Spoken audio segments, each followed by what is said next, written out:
ಆತ್ಮೀಯ H16 news ಅರ್ಥಾತ್ ಸಿದ್ದರಾಮಯ್ಯ ಸ್ವಾಗತ. ನಾನು ನಿಮ್ಮವ MI ಮಲ್ಲಪ್ಪ ಜೋತ್ ಅವರ ಆತ್ಮೀಯರೇ.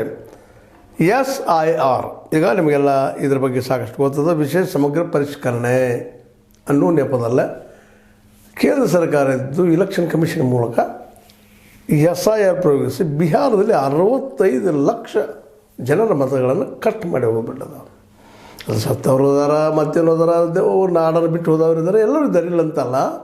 ಆದರೆ ಅವ್ರು ಮತ್ತೆ ರೀತನಿಕೆ ಮಾಡಲಿ ಮತ್ತೇನು ಮಾಡಲಿ ಈಗ ಹೇಳ್ತಾ ಇದ್ದಾರೆ. ಜೊತೆಗೆ 3 ಸಲ ಆಧಾರ್ ಕಾರ್ಡನ್ನು ಕೌಂಟ್ ಇಟ್ಕೊಳ್ರಿ, ಅದನ್ನು ನೀವು ಸ್ವೀಕಾರ ಮಾಡಿ, ಅದನ್ನು ಆಧಾರ್ ಇಟ್ಕೊಂಡು ಮಾಡಿರಿ ಅಂತೇಳಿ.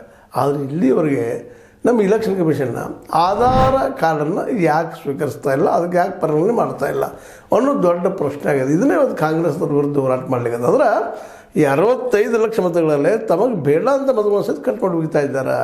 ಆಧಾರ್ ಕಾರ್ಡ್ ಪರಿಗಣನೆ ಮಾಡ್ತಾ ಇಲ್ಲ ಅನ್ನೋದು ಪ್ರಮುಖ ಆರೋಪ. ಮತ್ತು ಸುಪ್ರೀಂ ಕೋರ್ಟ್ ಸೂಚನೆ ಕೊಟ್ಟದಿಲ್ಲಪ್ಪ, ನೀವು ಅದು ಕೌಂಟ್ ಮಾಡಿರಿ ಆಧಾರ್ ಕಾರ್ಡ್ ಅಂತೇಳಿ.